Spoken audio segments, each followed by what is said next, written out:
Tudo bem, pessoal? Então vamos dar início à nossa aula sobre NBCT 16.8, que trata sobre o controle interno. É uma aula simples. Você vai notar que as questões que cobraram isso foram literais em relação à norma. Vamos nessa. Então, o controle interno é o conjunto de recursos, métodos, procedimentos e processos. E ele tem as seguintes finalidades: salvaguardar ativos, ou seja, proteger os ativos, ter certeza que os ativos não estão sendo, por exemplo, desviados das suas finalidades. Dar conformidade ao registro contábil, ou seja, você quer saber se realmente o que foi registrado realmente corresponde à realidade. Por exemplo, o almoxarifado disse que recebeu 100 itens de um estoque, mas na verdade ele recebeu 50. E ele dá a conformidade de 100. Se alguém não conferir isso, vai estar com um desfalque lá.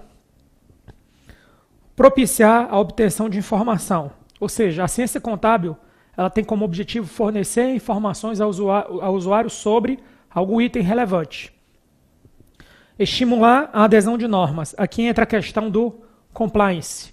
Entra a questão normativa. Aderência às normas emanadas pelos órgãos de controle ou pela própria gestão do órgão. Contribuir para a promoção da eficiência operacional da entidade, ou seja, contribuir para o alcance dos objetivos da entidade. E auxiliar na prevenção de práticas ineficientes e antieconômicas. Erros, fraudes, malservação, abusos e desvios. Uma coisa importante, o controle interno ele não garante, seja o contábil, seja o outro, qualquer, o controle interno ele não garante que não vai ter fraude. Ele apenas auxilia na prevenção. Isso é importante a gente saber. Beleza? O próximo item é: quais são os níveis em que você exerce o controle interno? O controle interno ele deve ser exercido em todos os níveis da administração. Na alta gerência, na alta administração, na administração intermediária e na parte operacional. E ele compreende o quê? Preservar o patrimônio público, controlar a execução das ações e a observância às leis e aos regulamentos. Ok? E aí quais são as categorias? As categorias são 3, isso também pode cair na prova. Você vai ter a categoria operacional, contábil e normativa. A categoria operacional ela está vinculada aos objetivos. A contábil ela está focada nas demonstrações contábeis. E a normativa, o controle interno normativo, ele está vinculado à regulamentação, ele está focado no compliance. Beleza? Agora, qual é a estrutura que é adotada pela NBCT 16.8, quando se fala em controle interno? Então você tem essa seguinte estrutura: o ambiente de controle, você vai ter o mapeamento de risco, a avaliação de riscos, os procedimentos de controle, o monitoramento e o sistema de comunicação e informação. O ambiente de controle é o grau de comprometimento de todos os níveis da administração.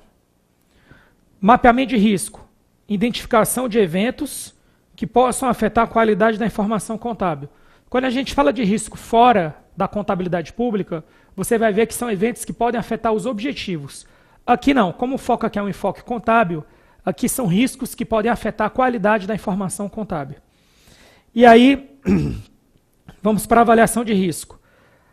Corresponde à análise da relevância dos riscos, incluindo a avaliação da probabilidade de sua ocorrência, a forma como serão gerenciados, definição de ações que serão implementadas para prevenir sua ocorrência ou minimizar o seu potencial, e a resposta ao risco, indicando a decisão gerencial a partir de uma abordagem geral e estratégica, considerando as suas hipóteses de eliminação, redução, aceitação ou compartilhamento. Então, o risco, em termos de contabilidade pública, ele pode ser eliminado, ele pode ser mitigado, aceito ou compartilhado.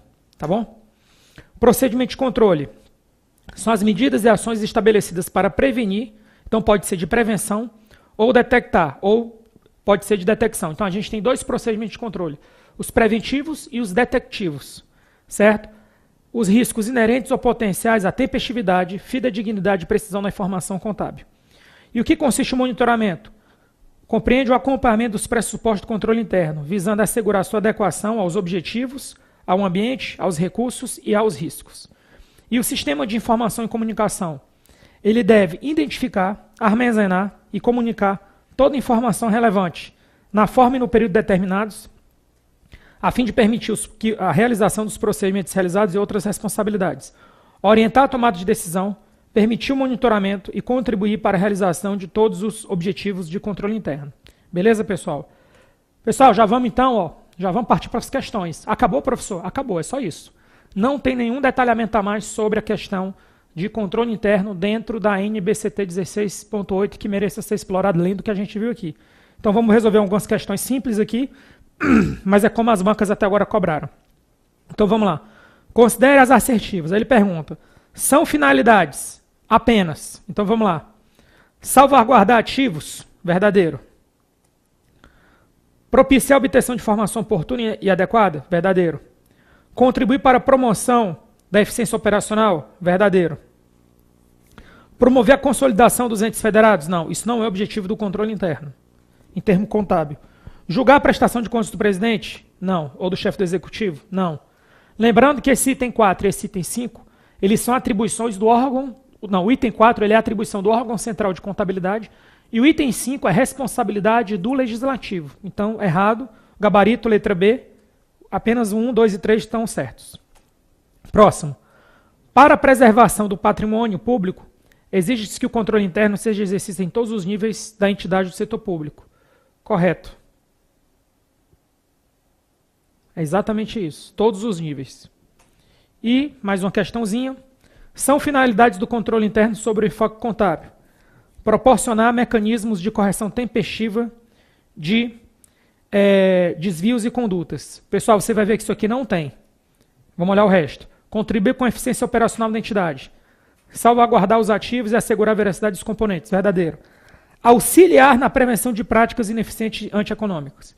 E estimular a adesão às normas. Então, o único que está fora é esse daqui. Tem uma explicação. O controle interno, o foco dele não é identificar desvios e condutas. Não é, e ainda mais tempestivamente. Não é o foco dele. Ele tem que auxiliar, certo? Então, não é foco da auditoria ou do controle interno tempestivamente ficar preocupado com fraudes. Mas você deve considerar a possibilidade da fraude ocorrer. Mas você não vive em função da fraude, você não vive em função do desvio de conduta. Beleza, pessoal? Então, é isso. Essa aula foi mais curta mesmo, porque não tinha necessidade. Até o próximo encontro. Fiquem com Deus.